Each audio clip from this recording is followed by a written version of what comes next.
Hey, Chris! Hi, Laurie. Come on in. We're in the middle of a photo shoot.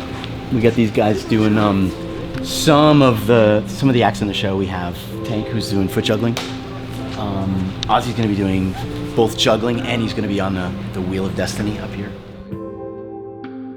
You know, that's one of the unique things about what we do with Cirque Mechanics, right? Is we're integrating the scenic and the mechanical and the artistic, and the circus is integrated in such a way that hopefully it becomes seamless.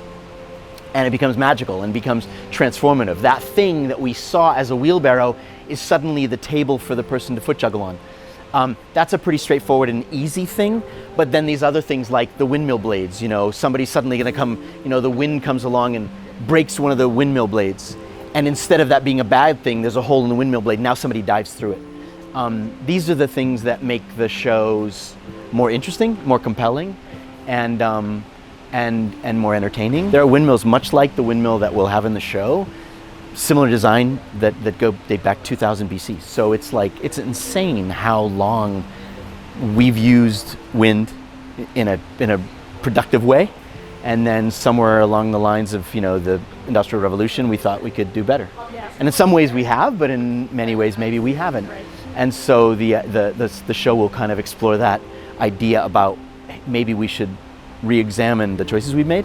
And so once we decided we're going to have this big structure in the middle of the stage, we then kind of started to think almost immediately of what are the things that are in the universe that we know, people recognize, that have this shape. And I mean, the first thing that came to mind was like a lighthouse, has this conical shape, a guard tower from a prison, a towering sequoia tree, imagery that people recognize. And so I have drawings of this structure covered with a skin of a sequoia tree, a lighthouse, and many of those things are really cool. Lighthouses are really cool. Why do we choose a windmill? That's one of the reasons, is because it's somehow more engaging. It's tactile. We as an audience are going to not just look at it and be like, oh, that's pretty. We hopefully will be able to feel the effects of the blades turning, which is kind of cool. The Wheel of Destiny is an act from old school circus, and often it's 3 times taller. You know, when they do they call it Wheel of Death. Yep. We're going for a little bit of a less macabre naming, so we don't scare away the artists to come work with us. It's called Wheel of Destiny in this case.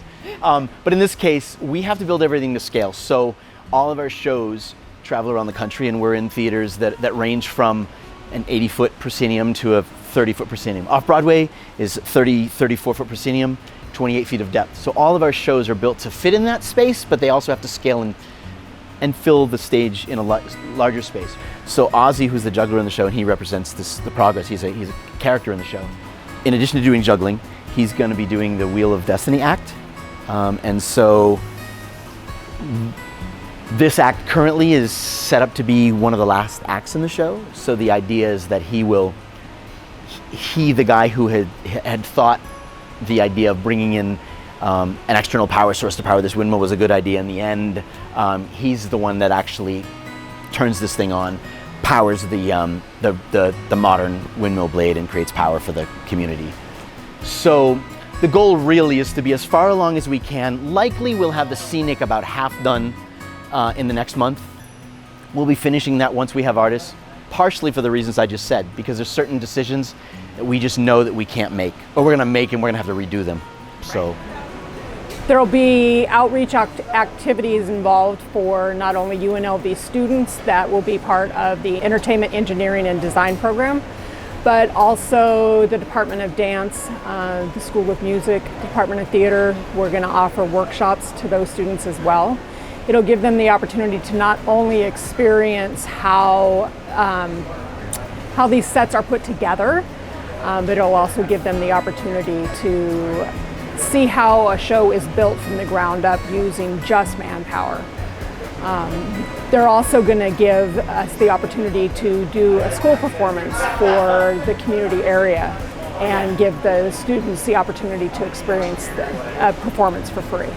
The opportunity to be able to give back to our local community, and especially working with Chris Lashua and his wife Aida. They're wonderful people, and so being able to keep it in our community and give back to our local artists is important to the Performing Arts Center and to UNLV.